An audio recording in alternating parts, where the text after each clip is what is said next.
A'udhu billahi minash shaitanir rajeem. Bismillahir Rahmanir Rahim. Today my topic is the growth of mass nationalism, class 8, subject history, chapter 11, the national movement, 1870s, 1947. 1870 से 1947 तक जो एक कौमी तहरीक चली हिंदुस्तान में, आज़ादी की तहरीक जो चली, उसी का जिक्र हम करते हैं कि कैसे आम लोग इस मूवमेंट में इस मूवमेंट में शामिल हो गए, कैसे उनके जहन में कौम परस्ती का जज्बा शुरू हुआ। तो इसी के बारे में हम जानने की कोशिश करेंगे। ये कौम परस्ती का जज्बा जो है, ग्रोथ ऑफ मास नेशनलिज्म आम लोगों में, ये 1919 में उभर के सामने आया, जब आम लोगों ने, जिनमें पीजेंट्स भी थे, ट्राइबल्स भी थे, स्टूडेंट्स भी थे, औरतें भी थी, वर्कर्स भी थे, फैक्ट्री वर्कर्स थे, या और हत्या के कुछ बिजनेस ग्रुप जो थे, जिन्होंने कांग्रेस को 1920 में सपोर्ट करना शुरू किया। 1919 में बाकी लोग शामिल हो, और ये बिजनेस ग्रुप्स जो थे, कुछ बिजनेस ग्रुप्स, उन्होंने 1920 में कांग्रेस को सपोर्ट करना शुरू किया। तो इसकी क्या वजूहात थी? द फर्स्ट वर्ल्ड वार, इसकी कुछ वजूहात थी। The first world war altered the economic and political situation in India. जो पहली जंग अजीम हुई, जो 1914 में शुरू हुई और 1918 में ख़त्म हो गई, इस वर्ल्ड वार ने हिंदुस्तान में इक़्तिसादी और पॉलिटिकल सिचुएशन जो थी, पॉलिटिकल ढांचा जो था, वो टोटली बदल डाला। It led to a huge rise in the defense expenditure of the government of India. First world war की वजह से हिंदुस्तान के डिफेंस में, हिंदुस्तान की आर्मी का एक्सपेंडिचर जो था, खर्चा जो था, इसमें बहुत बढ़ चढ़ कर इजाफा हुआ।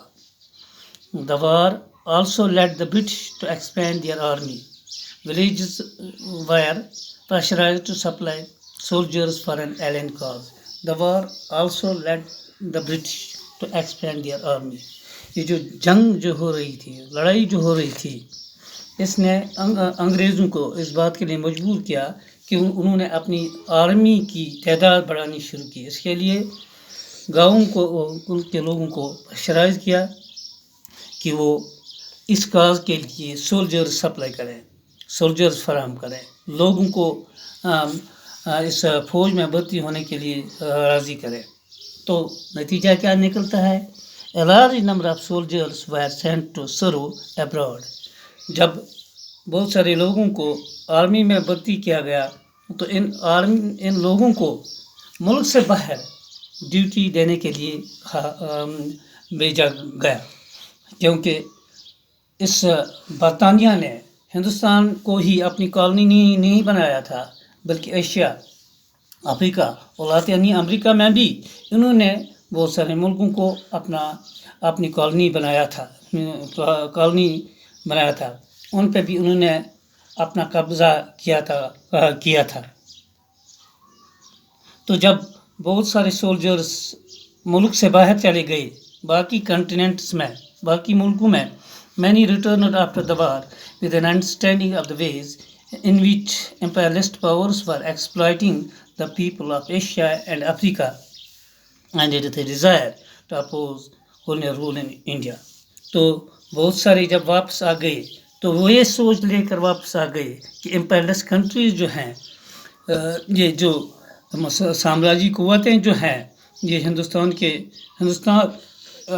लोगों को, पीपल ऑफ एशिया और अफ्रीका के लोगों को एक्सप्लॉइट कर रहे हैं, and with a desire to oppose colonial rule in India. और इस ख्वाहिश से वो आए कि हम हिंदुस्तान में जो ये कॉलोनियल रूल चल रहा है, जो ये साम्राज्यी निज़ाम चल रहा है, इसकी हम मुखालफत करेंगे, इसके खिलाफ हम लड़ खड़े होंगे और इसका खात्मा हम करके ही रहेंगे।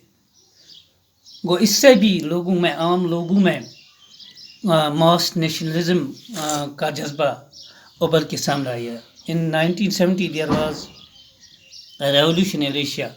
1917 में इसी फर्स्ट वर्ल्ड वार जो चल रही थी, इसी असना में 1917 ईस्वी में का वाक़ा है कि रशिया में एक रेवोल्यूशन आया। حالانکہ اس ریولیوشن کے لیے وہ ڈریس ریہرسل جو تھی وہ 1905 میں ہوئی تھی.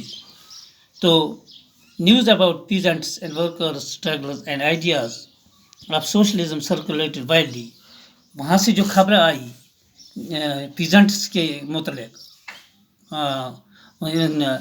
کام کرنے والے لوگوں کے متعلق، اور اس رجحان کے متعلق کہ